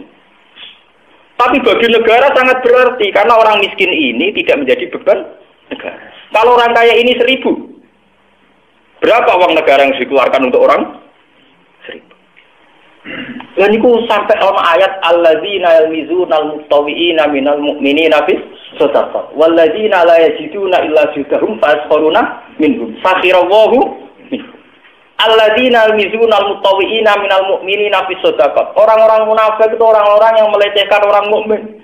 Hanya orang-orang mukmin ini cara sedekah saking sedikit. Jangan salah paham loh, sedekah harus kepada kiai sama orang lain, pada diri sendiri. Artinya mereka bawa pemosak gergamu di gawai dewe, itu penting nggak menjadi beban negara ini. Nggak diminta kiainya, ya dipakai sendiri. Tapi karena dia membawa sendiri, Kanjeng Nabi nggak perlu ngalokasikan dana untuk makannya orang. Orang perlu membentuk panitia konsumsi. Cukup pengajian panitia konsumsi, biasanya nyambut kiai, bahkan gue sibuk ini. Itu pengajian bu kiai ini sudah langit alime. Panitia pencatat ngaji ini, sampai pencatat tuh piring hilang. Iku gue sibuk ini. Piring pecah.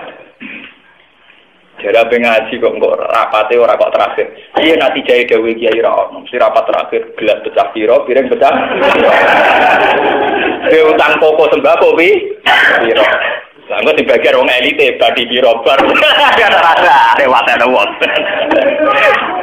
Wah, iki ngaji mbok pedes mbok ora alam. Mulane kula tawakal to ala Allah. Wis aku mati selamat, menang jadi ulama jujur. Penting aku mati selamat. Aku ora kepengin disanjung-sanjung, penting aku mati ketemu pangeran apa? Selamat. Dan saya yakin lebih selamat dengan teori ini dibanding teori ini wong-wong. Aku ainul yakin, hakul yakin. Oh, sentak yakin ya bro. Mantap selamat dengan keyakinan ini. Loh, saya pertama punya adat ini yang saya hadapi ibu saya. Kowe wani dihujat wong gak? Saya pulang dia wonten. Iya, aku dhisik sakit bapakmu. Bapakmu lah sering ngeluh. Ngeluh karena bukan mangkel lah. Masyarakat itu piye? Wis dikai mangan masih protes. Sementara sini sendiri anak-anak mangan mesti diparingi ino, mesti ino. Wong jaluk kan ino. Misalnya aku jaluk Mas Rumanto lah, jaluk Mustafa lah tetap ino. Misalnya jaluk wong nyumbang beras sak pintal tetap ino, terus ini jaluk tetap napa? Ino. Padahal harus begitu dengan untuk makan orang 1.000 gelem kiai ini ino. Iya betul. Sing dikai mesti matur. Nah ini harus jadi pelajaran. Perang Tabuk harus jadi pelajaran. Betapa hebatnya sahabat. Mulane ketika Kanjeng Nabi la tasubbu ashabi. Niki ruang ana tenan hadis Nabi la tasubbu ashabi. Hei kamu jangan pernah misoi sahabatku. Kowe kabeh umpama sedekah sak gunung emas. Iku ora banding ngambek sedekah sahabatku mau sak mut. Bahkan separuh mut. Falo anna ahadakum anfaqa misla uhudin dahaban. Umpama kowe sedekah sak uhud emas. Iku jek ra banding mbek sahabatku sing sedekah mok sak mute kurma. Bahkan separone mut. Karena apa? Sekarang sampean bisa hitung. Aku misalnya jadi kiai sugih, duwe duit 100 juta. Aku di 100 juta paling banter perjuanganku keliling kampung, keliling desa tertinggal pengajian. Sementara sahabatmu di modal setengah mut, iso wani perang ambek pasukan Romawi. Betapa bodohnya kita, duit 1 juta ra dadi popo. Angkatan sahabat sak mute kurma. Iso gowo izatil Islam ngadepi wong napa? Romawi. Mulane Nabi nak ngelem sahabat kowe cukup mangke sahabat. Sedekah sak gunung emas iki unggul sedekahe sahabatku sak muga sak mute sahabat kena go ngadepi musuh kowe di 1 juta paling pengajian mbek basa-basi sampai cerita wong sing nekani pengajian kok mlebu swarga bar mulai bar mangan mulai bar besok pengajian meneh mengko lha wa kolal jangan pun buge mulai.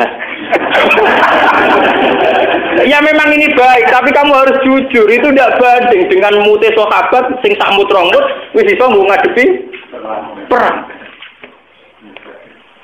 Enggak ngamek. Mulai dari Nabi la tasubbu napa? Kulo ngrasakno tenan.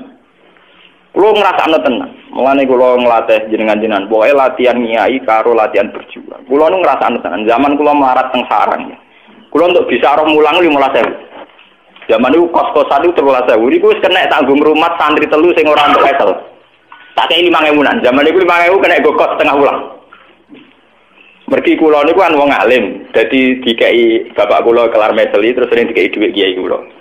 Dadi dhuwit bisa ro kula tak bagi wong telu. Niku kena go mang. Selawase padha derek kula. Artinya 15.000 itu sangat berarti karena bisa mengkiaikan calon kiai. Ambek kue di duit 50 juta kadang nggak ada gunanya. Paling banter kayak nyembang masjid 50 sat. Ngono wae ditulis kuwidido natur ha sapa. Ada ra ketinggalan. Nah. Artinya ya betapa uang ya, atau materi di tangan orang alim itu betapa maslahatnya. Paham ya? Lah kaya kula ngeten iki, mulang kitab kelas tinggi, maca Bukhari, Muslim, tafsir Nawawi. Paling banter kula teng narukan mriki entek dhuwit 300.000. Modal 300.000 manfaate mulang wong, ngalimno wong. Jajal wong-wong di dhuwit 1 juta. Ngalimno wong loro wae ra. Paham? Mulane kula kuwe dengiyai niku kuwe dhewe. Kula enul yakin nek kula ketumpuran selamat agar ajaran kula ora sesat nang semangat. Lho nek ngarepe sampean kula ngerti iki dhewe kok ngoten biasa. Mesti alasane iki mesti alasane klasik. Kayak wong awam rasiapmu, sing rasiap kiai. Buah ono. Ora pede wae senengane wong awam digowo-gowo. Orang awam ndak siap demi. Kalau pun 3 tahun, akhirnya pengajian, soalnya bapak sekarang nggak ada pengajian, mau tahlilan. Tapi tahun pertama banyak yang reaksi negatif, tahun kedua sudah enggak. Mereka tetap datang gitu ya. Bahkan tahun ketiga kemarin sepau udah nggak kitab, sekus. Jenengan Israel iso dirubah, wae kalau agar tuan beri tak apa ngaji gitu ya, cocok kan? Oke, itu kan untuk hidayah, gimana lah? Nah, aku beda, itu kan gitu hidayah. Aku wong alim, mestinya kita anut aku, coba aku bodek anut. Kan omongan sing bener tuh. Di satu sisi kedarane aku wong alim, artinya pantas dinut. Di sisi yang lain karepe aku sing anut kowe. Maksudem ku piye? Nek darane wong alim yo kowe siapa anut? Apa kowe darane aku bodoh wae dadi kira wajib anut? Kedarane bodoh pradosa gede ya. Masyarakat kita ini kan lucu ya. Di satu sisi kiai diletakkan di posisi tertinggi, udah ke wong alim ulama. Di sisi yang lain ketika nerapno teori keulamaan ya diprotes dari kiai ra umum. Lu sing waras sing kiai ini tak masyarakat. Mau aku lo tak omongi terus terang, gak ngono kowe darani Gus Bak iku ngalim. Saiki kan nerapno kengaliman ku mbok pro. Lah nek kadung padha-padha wae protes ya darani aku bodoh wae dadi kira wajib gampang to. Menengah ya. Bagus anut tegas ya wis nak anut ngene iki gelem tak gelem yo ngene iki ya. Enggak, ini penting saya sampaikan, gitu. Karena kita ini punya masalah krisis betul. Betapa krisis energi ini dimulai karena yang kaya jadi beban negara, yang miskin ya jadi beban negara. Tekan wis uga lho jadi beban apa? Negara. Enggak ngamen. Wis uga wis jadi beban apa? Negara. Yang miskin juga jadi beban negara. Cobalah kita berlatih dari peristiwa ini. Kan sakit tuh, misalnya sampean mondok ning pondok kepengen ngaji mbek kiai. Tak pikir beras 10 kilo mbek ngombe sak gelas kan ya cukup sama. Cuma biaya tinggi karena kamu punya selera, kak seleranya orang kaya. Ngopi ya kebutuhan, rokok kebutuhan, marung kebutuhan, tak saiki yo pacaran apa kebutuhan. Kowe tong kabeh pancen bangkrut negara ya apa. Nah ini jadi pelajaran betul ya. Betapa kita jangan naik. Ya jangan apa? Naik. Wis dadi wong melarat tuh sing apik, melarat sing sopan. Ngono ngatur kula, iki wonten takdir, paham ya? Artinya kan enggak banding. Dalam peristiwa perang ini Sayyidina Utsman menyumbangkan 300 unta. Itu kok pengen 300 unta itu nak cara sampeyan. Kira-kira rumusnya mesti sing 5 mbok 11 digo mah. Dibalik ana sahabat sing ngemut kurma sitok, ana unta 300. Tapi karena yang miskin enggak menjadi beban negara, maka ini semua bisa dienggo peralatan perang, nggo kecukupan perang. Ya sama seperti itu. Kulo ngrasakno tenan. Kulo saiki dadi tokoh ngrasakno tenan. Wong kulo sering nggih mucal teng sarang ngoten standar mas saya kan dikai disuguhi dihormati. Mbak niku ngeten tok mau sudah ngirit. Jong aku nak rene ora usah kei kopi. Dajate jenengan yo bae kowe. Maksudnya sepundi? Lah kan ngopi kelar, nah kowe kan gak kelar utang-utang. Iku wis nyelesaikno jatah kopi cocok Gus. Lho, kula nu kiai urane disenengi. Mergo kula nu rapati repot, urip ora apa. Kula mulang ning ndi ku rapati repot. Dadi panitia lah kan rapati repot. Mangane ya rapati akeh, terus selerane rendah kan. Kadang wong kan dadi kiai kan kudu dicucup, disambut, dihadroi, waduh ngrameni tok, gontangan macam-macam waduh. Tolak al-badru alena, sing badru sapa sing alena ya napa. Oh, penak iki kudu dadi tolak al-badru napa? Sing badru sapa sing alena ya apa? Sak rohku badru Kanjeng Nabi alena sahabatan ansor. Iki sak rohku. Mbok nek ana ajaran anyar. Oh, tadi kritik, enggak apa-apa. Lu ngaji jujur betul. Artinya apa? Dari kesederhanaan seorang pemimpin itu akan melahirkan rezeki banyak. Sebab itu Nabi Dawud terhadis sahih, ta'amul wahid yakfi isnain, wa ta'amus isnaini yakfi arba'atan wa hakadha. Kalau seorang tokoh itu gelem nyirik, itu ta'amul wahid yakfi isnain. Lho nggih to, misale kados kula. Kula niku gaji saya kerja itu hanya berapa? Aku untuk resiko salam tempel hanya berapa? Gara-gara selera aku rendah, mangan sak kadare. Apa-apa sak kadare. Iso nyukupi candal. Tapi nak kene dhewe ragus. Kali salam templek receh wae kepingine di mobil Mercy. Salam templek pas-pasan gaji pas-pasan ning Ben TV yo para bola omahe keramik sing larang. Kok nyukupi candal ndekne dhewe grages kan yo ora barbar. Itu ora to amul wahid yakfi isnen tapi to amul wahid ya sahiku. Alfan dijate wong sitok ngentekno wong wong. Mestinya pemimpin tuh jatah wong sitok sumrambah ning wong akeh. Ora kok jatah wong akeh dintekno wong sitok. Kan bisa juga loh. Coba sampean kalau jadi kula ngritik awak kula piyambak. Kalau seorang sudah disebut kiai kados kula lah, kula dianggap ngalim, dianggap syekh. Wah niku nak nuruti. Minimal wong nyugahi kula niku jeruk minimal 10. Mosok kiai disuguhi sitok. Mereka ya ngerti sing di omah nang kok sing ditekno mesti sitok, tapi tetap 10. Engko anggur misalnya sak piring.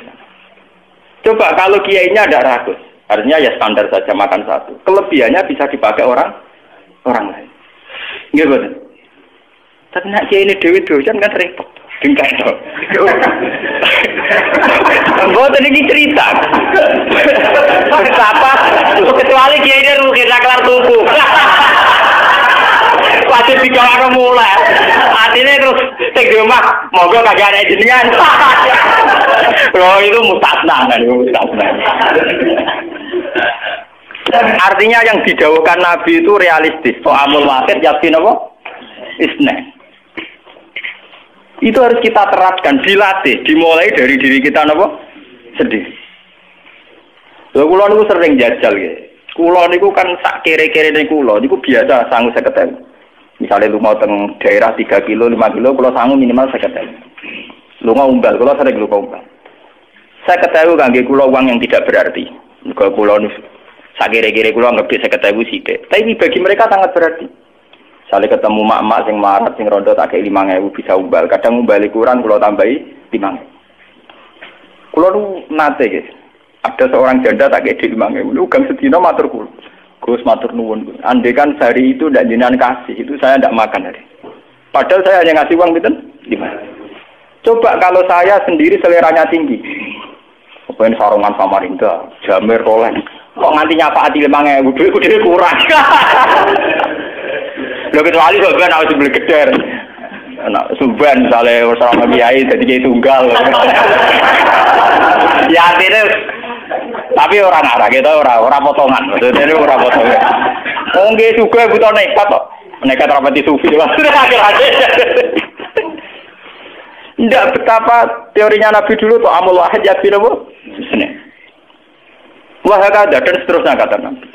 Dan itu yang dilakukan Nabi dalam keseharian beliau.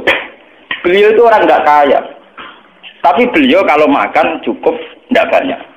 Sehingga fadulu to'amihi, sisa makanan beliau untuk sahabat. Ini ku ahli suffah. Mulanya dari Abu Hurairah, kunna nalzamu Rasulullah bi faduli to'amihi. Aku iso mondok ning Kanjeng Nabi, mergo manganku cukup sangka luyane dari Nabi. Sale Nabi dikei sak sampel wedhus, sampai Nabi makan sak kadare kemudian diberikan sinten Abu Hurairah. Bayangno munggah Nabi dhewe entek. Abu Hurairah gak kedu. Ini jenis amul wahid yakfi. Dan harus kita latih. Loh. Lah dia apa meneh jo kira kulkas, malah ngomong medhit. Mergo pakanan luwes sih. Wah, gano mateno uang. Mau era kulkas malah menyemeh wong medhit. Sing wis bakat medhit iku dhisik kepeksa barang ape mambu dikene wong. Saiki ra kulkas barang mambu rati wah iku mempertegas kebakilan. Ora kulkas sing medhit apa medhit. Mergo dhisik medhit lah nek kira-kira ape mambu dikene tonggo. Lah saiki ora ana Lalu kalau lu ambek kulkas ya, betul lu harus agak mikir. Kalau sering ditapai bujuk kulkas, betul tu baca kulkas. So, nak wes sugai kenemenan, nak urang wajar. Karena kadang kesulitan, gitu. Ibu kula tu gak ada kulkas. Agar ndak kok si anak kula gitu ibu kula. Apa-apa kan jagal, maksud habis bak ra kelar tuku napa? Kau ora potongan kiri kau rugi tak yo ora. Itu tak ilmu ni tenan jadi kula ni. Ya soban amen. Soban nek niate candalem terutama candal. Duwe kulkas iku ora persiapan makanan setiap saat hormat tamu ya lah. Tapi ada niate ben barang luweh di kulkas, naudzubillah min. Paham? Tak ada di ngono, dalam tak ada di. Kan usul, Gus mbok tumbas kulkas. Kan yo ora potongan ra kelar to ben koyo aku. Nek koyo Rugen ra duwe kan jelas, rumusnya jelas. Rumusnya jelas. Mergo mesti perhitungane cawe itu, nggih. Ben ana barang bambu atau rantai misalnya mangan jeruk separuh rantai. Tidak kok napa? Nek ana kulkas kan gelem ra gelem to nggo liwat cacile itu ngilu jeruk. Nah, berhubung ada kulkas kan didelik. Oh, tak ilmu nih, mulanya kalau tadi saya ngaji ini lewat penelitian ilmiah dan pengalaman spiritual. Jadi orang asal ngomong, kalau saya pikir. Dan saya bertanggung jawab di depan Tuhan. Kalau kapan-kapan tuh kulkas, tapi syarat ini. Jadi mun kalau suka nih, ini duit jatah. Pokoknya setiap saat tuh kulkas tidak masalah. Yang penting ya teman. Jadi setiap saat cara berpikir Anda sudah benar tuh. Gak usah pamit aku. Urusan dunia kok pamit ulama, rapi kan. Ulama juga bakat kulkas, wah, macam uang. Nggak artinya kalau kas ulama perhitungannya sejauh mana itu menopang sedekah atau menopang kegigiran. Karena tugas ulama adalah bagaimana menyemai orang menuju baik, meninggalkan yang jelek. Kalau perangkat kulkas masih dianggap menuju kebakilan, ya harus dilawan. Tapi kalau itu untuk istiqdat liduyu, artinya persiapan setiap saat ada tamu di sahur, nggih monggo. Saiki yo ngrayangi dhewe. Paham. Lha kok ingat di fair. Mboten munafik lho. Niku agak potongan munafik lho.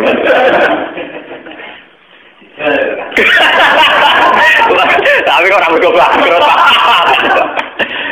Mun ngene iki kula waca, ngene iki mengke kula waca sing itu tadi yang kemiskinan parah. Ini kula waca. Dalam peristiwa ini pula Sayyidina Utsman mendermakan 10.000 dirham.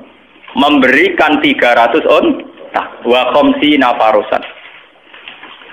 Tapi ewa semono ana 300 unta ana 50 jaran tidak terbersit, kemudian yang miskin ingin mengambil itu. Karena itu jatah perlengkapan Bono kula niku krasa tenan, jognya ini krasa tenan. Wong kula niku mboten purun disukani mangan pas teko ngaji, itu sudah ngirit panitia. Kula ngaji teng Bojonegoro teko deng ngaji. Akhirnya diisi makan saat pulang saja itu sudah ngirit berapa ratus ribu. Sementara adat ngaji kita itu kan parah tuh, teko deg ya ini mangan. Wae mulai sik mangan men.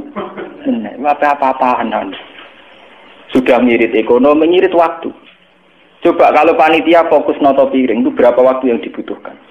Padahal dengan waktu yang dibutuhkan noto piring itu pula ada waktu yang dia tidak mendengarkan ngaji.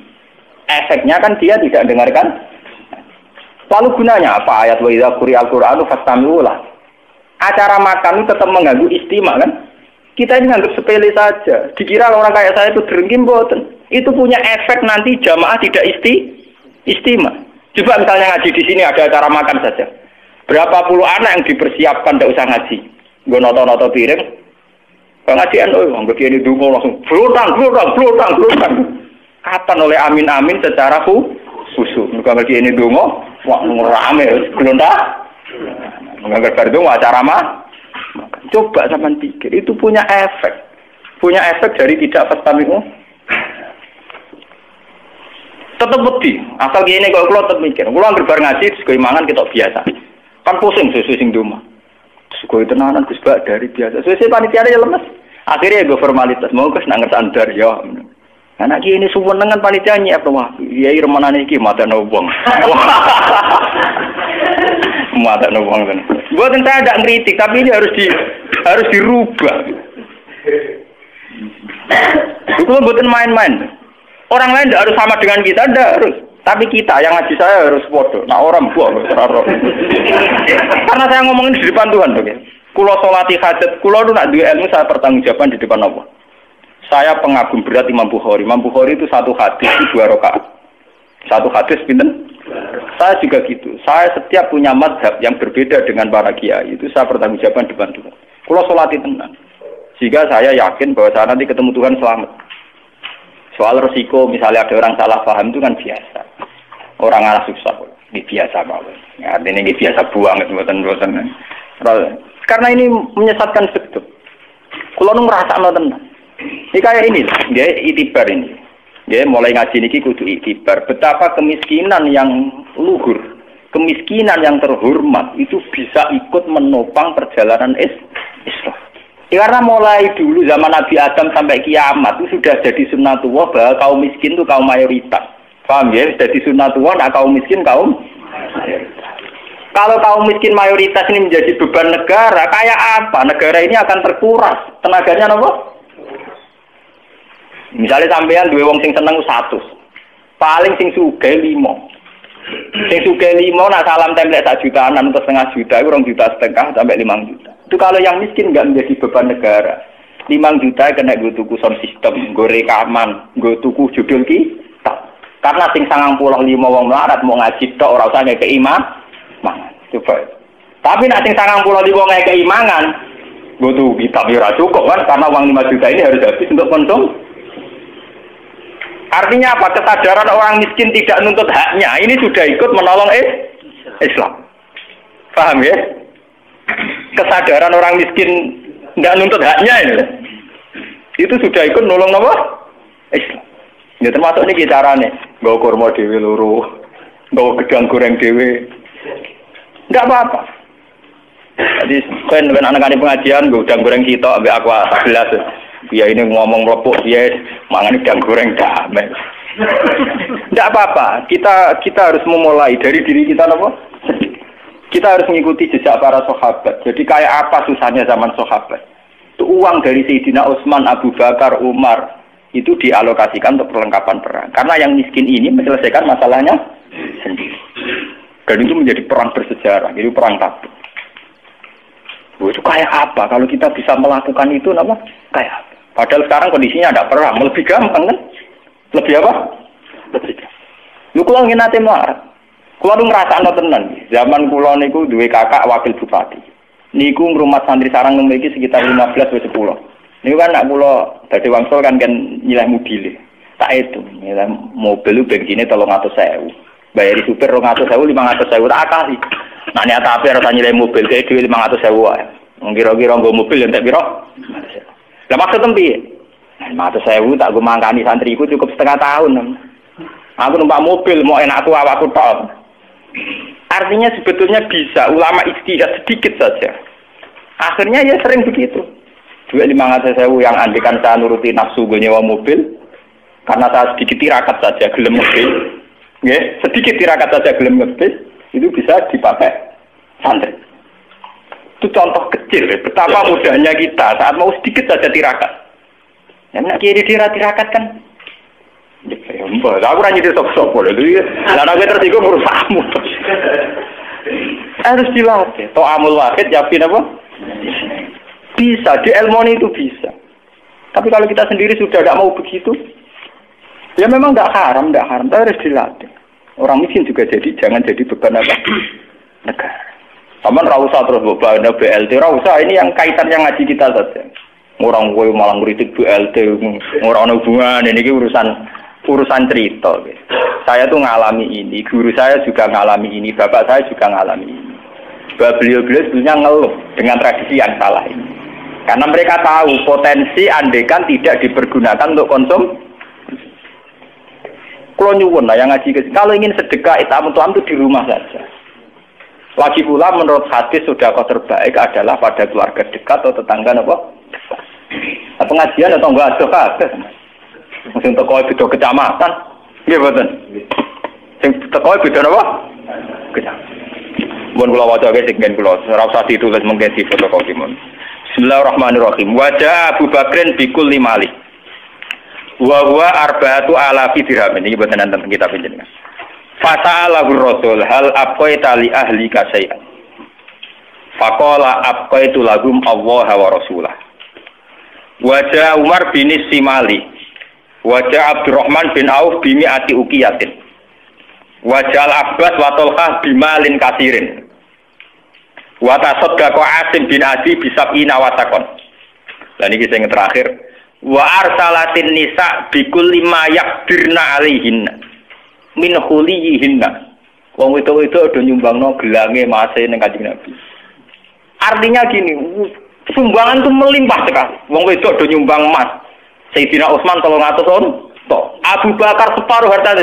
Lu sumbangan melimpah begini itu tidak mengganggu, tidak mengusik orang-orang miskin punya rumus itu dipakai makan.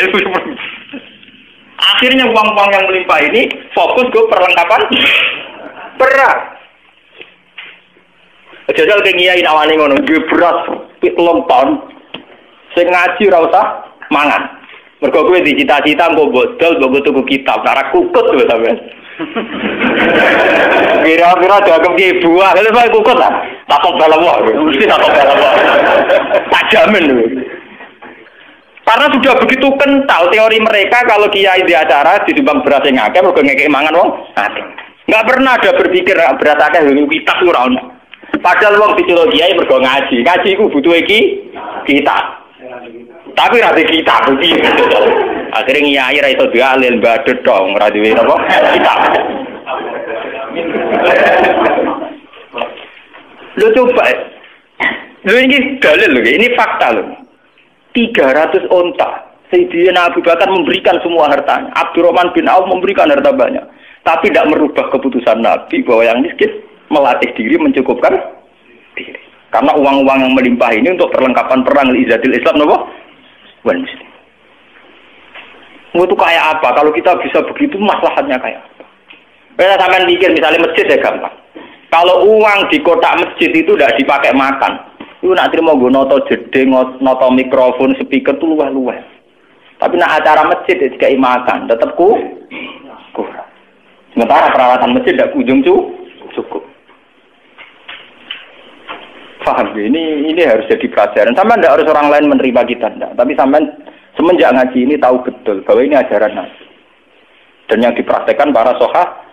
Makanya ketika Nabi, andai kan kamu bersedekah Uhud mas, mbok kena kabeh ning Islam, iki jare kanjeng ora banding ambek mute sahabat. Karena satu mut dari seorang sahabat wis cukup nglawan wong kafir. Sementara didik 1 juta paling dakwah keliling. Imbang semen 50 sak ning masjid. Ya mau ditulis aku budi ning ngarep niku. Artinya kan dia ada apa-apanya kan dibanding satu mut sahabat yang kemudian menjadi cikal bakal izatil Islam napa? Wan. Mun kula terusaken nggih. Mimba dimakada eko rubah tegese para kopo antamila yen tom condong apa kulu bubadi muga sebagian atine para sahabat ila yufariqon nabi sumata ba alihim mun sing penting sumata ba iki sumata ba alihim mongko nuli nobati sapa ahli mengatasi para sahabat apa tegese nyepura sapa Allah anun sanging para sahabat maing perkara wako akan tumiba apa mafi kulu di dalam pira-pira atine sahabat min hadil khawati di sanging ilah pira-pira perasaan sing salah nih wal wasa isilan pira-pira waswas an-nafsaniyati kang bangsa awak basariah tadi lama sobaru semangsane padha gelem sabar sapa sahabat warat dimulan padha ketun sapa sahabat ala zalikal hammi ing atase mengkono-mengkono perasaan innahu bihim raufur rahim fala yahmiluhum mongko ora napa nggih mbebano sapa Allahum ing sahabat ma ing perkara layutiku kang ora kuat sapa sahabat minal ibadah sing ibadah. Mereka tidak akan dipaksa sodako sak dhuwure kemampuan. Ya, tetapi itu tadi juga nggak dipaksa, nggak makan sama sekali. Asal bawa sak dirham, 2 dirham atau bawa sak mut 2 mut, tetap mereka kuat Contoh gampang wong poso, mau ngandel kula kayak wong poso. Mulai poso itu penting ya, untuk melatih diri. Sampean poso mulai subuh sampai maghrib gak mangan pokok blas. Sing ngombe kopi sak seruputan iku maghrib wis iso khusuk. Kira-kira jotos wong ya wis ngeluh. Jajal, saya kira Ruhin mau nyeguk kopi sacing, kira kan jotos Mustafa ya pingsan. Orang kudu ngenteni mangan sapi. Iku eling-eling tenan ya. Sama sahabat sing mau sangu kurma sitok dimakan. Perang mbek pasukan Romawi sing mangan sak piring itu 50. Kemungkinannya sama. Sing penting ora blas, sing penting napa? Blas wae haram, haram ya blas iku. Eling-eling. Oh, kowe ngenang aku sitok ya, blas haram ngono to. Ora usah akeh-akeh kenang ilmuku iku sitok. Blas apa? Haram. Termasuk nanti tawakal blas yo haram, wong ora tawakal ora duwe bangkune. Minal ibadah disang ibadah. Wa yusiru lan nyampekno sapa wa ilaihi maring ikilah para sahabat almanafi ing boro-boro kemanfaatan. Pun iki Al-Fatihah.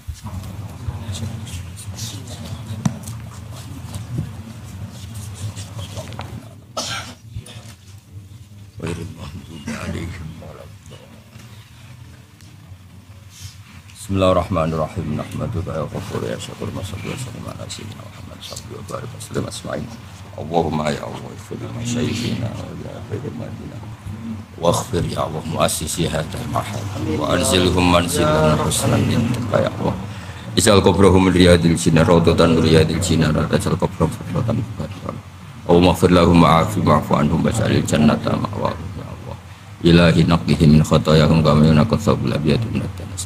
Walakihim biridho kalamna min safatik walakihim bimafrat kalamna min adab bana atina fitunya hasanah fil akhirati hasanah wa qina adzabannar. Sallallahu alaihi sayyidina Muhammad sallallahu alaihi wasallam subhana rabbika rabbil izzati amma yasifun wa salamun alal mursalin alhamdulillahi rabbil alamin. Bismillahirrahmanirrahim. Alhamdulillah.